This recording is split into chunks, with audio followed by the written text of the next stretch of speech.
দাওয়াত কিভাবে মানুষকে দিতে হয় আসুন আমরা আলোচনা করি। আল্লাহ রাসূল সাল্লাল্লাহু আলাইহি সাল্লাম যখন ওই সাফা পর্বতের পাহাড়ের উপরে উঠলেন,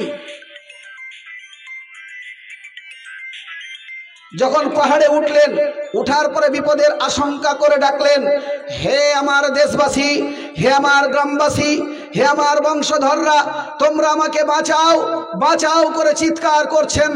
এই কথা আহ্বান শোনার পরে সমস্ত মানুষ দলে দলে ওই সাফা পর্বতের পাদদেশে এসে উপস্থিত হয়ে বলছে, হে মোহাম্মদ, তুমি বলো তোমার কি হয়েছে?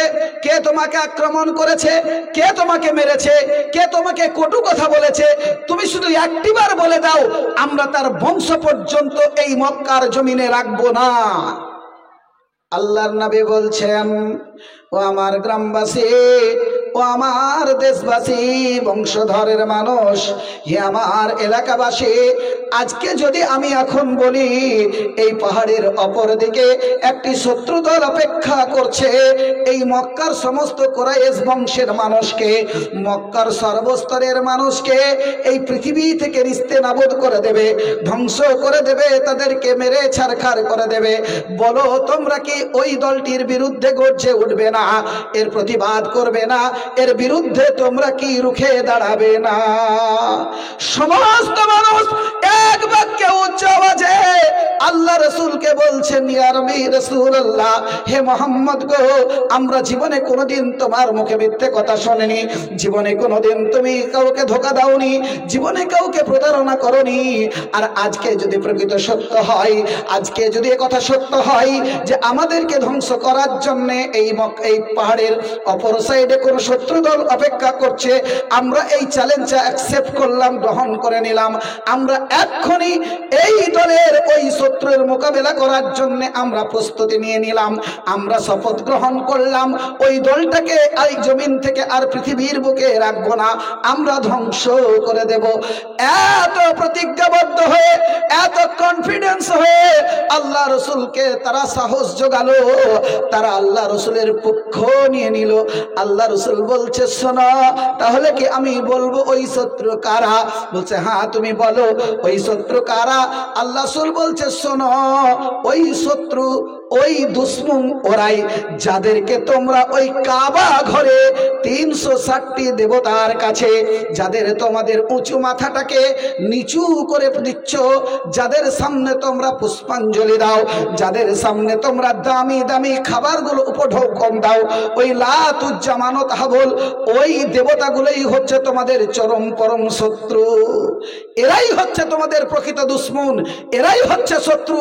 যদি তোমরা বাঁচতে চাও, যদি তোমরা ইহলৌকিক জীবনে পরিত্রাণ পেতে চাও, যদি তোমরা মরার পরে পরিত্রাণ পেতে চাও, তোমরা যদি শান্তি পেতে চাও, নিরাপদে বাস করতে চাও, তাহলে তোমরা ওই দলটাকে, ওই দেবতাগুলোকে, ওই মূর্তিগুলোকে তোমরা ভেঙে চুরমার করে দাও আর তাদেরকে ধ্বংস করে দাও, নিরাপদ হয়ে যাবে। আর বলো, কুলু লা ইলাহা ইল্লাল্লাহ তুফলিহু। আর এই সঙ্গে সঙ্গে বলো, কুলু লা ইলাহা ইল্লাল্লাহ তুফলিহু। তোমরা বলো, নাই কোনো উপাস্য, একমাত্র আল্লাহ, পরিত্রাণ পেয়ে যাবে। এই কথাটা যেমনই বলা।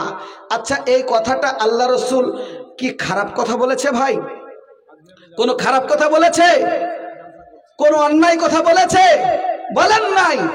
কিন্তু যেমনই এ কথাটা বলা, আরবের মানুষ তো আরবি ভাষাভাষী মানুষ, তারা জ্ঞানী মানুষ, তাদেরকে মূর্খ বলা যাবে না, তাদেরকে মূর্খ বলা যাবে না। কারণ তখনও বহু পণ্ডিত ছিল, তখনও অনেকে অনেক বই লিখত, তারা কাব্য রচনা করত, কবিতা আবৃত্তি করত, কবিতা রচনা করত। তাহলে তারা মূর্খ নয়, তারা পণ্ডিত ছিল। আরবি ভাষাভাষী মানুষ বুঝতে পারার ফলে সমস্ত মানুষ মাথা নত করে, সমস্ত মানুষ আস্তে আস্তে আস্তে আল্লাহ রসুলের দিকে আর চোখ ফিরে তাকালো না। তারা নিজেরাই ওই সাফা পর্বতের পাদদেশ থেকে তারা নিজ নিজ গৃহের দিকে, নিজ নিজ বাড়ির দিকে চলে যেতে আরম্ভ করলো। সুবহানাল্লাহ।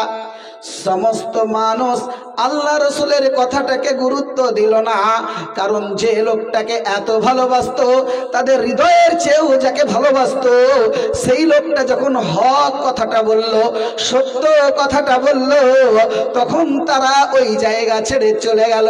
আল্লাহ রসুলের এত মূল্যবান কথাটাকে তারা 5 পয়সা দাম দিল না, তার কথাই কোনো গুরুত্ব আরোপ করলো না, তার কথার কোনো মূল্যায়ন করলো না, চলে গেল।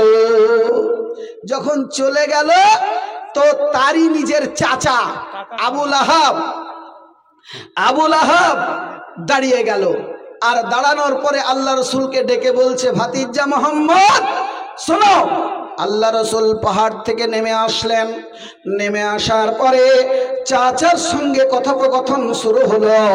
চাচা আবু লাহাব বলছে, ভাতিজা মোহাম্মদ রে, আমি তোমাকে আমার প্রাণ অপেক্ষা ভালোবাসতাম। তুমি যে আমার কলিজার ভাই, ছোট্ট ভাই আব্দুল্লাহর সুসন্তান, তোমার আব্বা তোমাকে মায়ের পেটে আমিনার পেটে রেখে অনেক দিন আগেই দুনিয়া ছেড়ে চলে গেছে। তোমার 6 বছর বয়সে আমার ভাবি জান, তোমার আম্মা আমিনা তোমাকে ইয়াতিম করে দিয়ে পৃথিবীর বুক থেকে চলে গেছে। আমার আব্বা আব্দুল মুত্তালিব তোমাকে দেখভাল করতেন, তিনিও আমাদের কাছ থেকে বিদায় নিয়ে চলে গেছেন। আর আমার বড় ভাই আবু তালেবও তোমাকে ভালোবাসতেন, তোমাকে দেখভাল করতেন, তিনিও পৃথিবী ছেড়ে চলে গেছেন। আমি একমাত্র তোমার চাচা আবু লাহাব রয়েছি। কিন্তু এই কথাটার আমি কোনোদিন আশা করি নাই তুমি এমন কথা বলবে, আমি কোনোদিন ভাবি নাই। তুমি কি এই কথাটা বলার জন্যই আমাদেরকে এখানে উপস্থিত করেছো? আল্লাহর নবী বললেন, চাচা যদি এ কথা সত্য হয়, এ কথা হক হয়, তাহলে বলতে আমার আপত্তি কি? এটাই তো সত্য। বাকি তোমরা যার পিছনে পড়ে আছো, যার পূজা অর্চনা করছো, যার সেপ্তসনা আরাধনা করছো, এরা তো প্রকৃতপক্ষে তোমার বন্ধু নয়, এরাই তো তোমার শত্রু।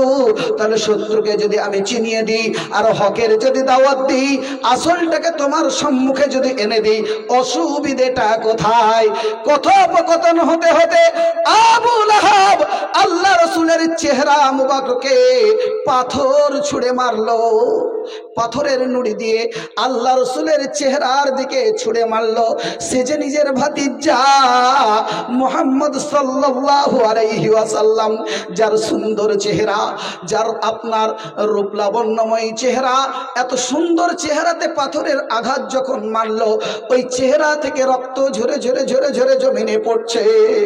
আল্লাহ রসুলের পবিত্র চেহারা থেকে রক্তের স্রোত যখন জমিনে পড়ছে, সুবহানাল্লাহ, আল্লাহর নবী তখন মাথা ধরে দাঁড়িয়ে আছেন, তবুও মুখ দিয়ে কোনো কথা বলে না, প্রতিবাদের আঙুল তোলে না, প্রতিবাদ করে না। তিনি বলেন না, চাচা আবু লাহাব তুমি আমাকে মারলে কেন, আমি তার প্রতিবাদ করব, এমনটি কথা আল্লাহ রসুলের মুখ দিয়ে আসে না। আল্লাহ রসুল সাল্লাল্লাহু আলাইহি সাল্লাম নীরবতা পালন করছেন, আল্লাহকে বলছেন, আল্লাহ তুমি দেখো তোমার দিন কায়েমের জন্য হক কথা তোমার বলেছি আল্লাহ, আর যার ফল আমাকে মার খেতে হলো, আল্লাহ তুমি তোমার বিচার করো, আল্লাহ তুমি তার বিচার করো। আল্লাহ রসুল প্রতিবাদ করলেন না ঠিকই, বিরুদ্ধে গেলেন না ঠিকই, কিন্তু আল্লাহ পাক রব্বুল আলামিন বরদাস্ত করতে পারলেন না। জি, এত বড় অন্যায়, এত বড় অত্যাচার, এত বড় অন্যায় সহ্য করা যায়? আল্লাহ রসুল নীরবে সহ্য করলেন, কিন্তু আল্লাহ পাক রব্বুল আলামিন সহ্য করলেন না।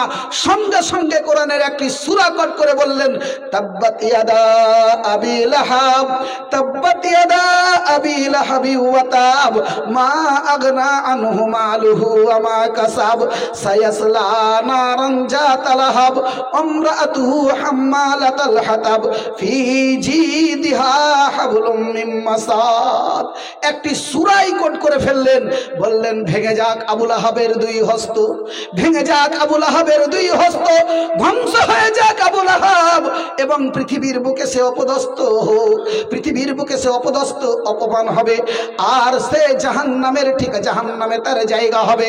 আর জাহান্নামে যাবে, শুধু একাই যাবে তা নয়, তার সঙ্গে তার স্ত্রী উম্মে জামিল পর্যন্ত তার সঙ্গে জাহান্নামে যাবে।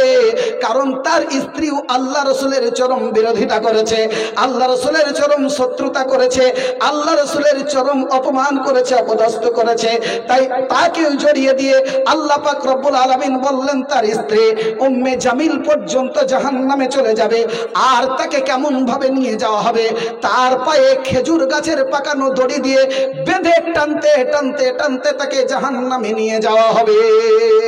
সে যে নবীর চাচা গো, তাই কি না? নবীর চাচা হয়েও পরিত্রাণ হবে না। যে অন্যায় করবে তার প্রতিবাদ হবে, তার ফল তাকে পেতেই হবে। এ দুনিয়াতে হোক পরলৌকিক জামানায় তার শাস্তি হবেই হবে ইনশাআল্লাহ। বন্ধু আমার, ভাইয়েরা আমার, এইরকম যখন আল্লাহ রসুলের উপরে অত্যাচার হলো, আল্লাহ রসুল কি বসে গেলেন দিনের দাওয়াত দিতে? কি তিনি থেমে গেলেন? জি না, থেমে গেলেন না।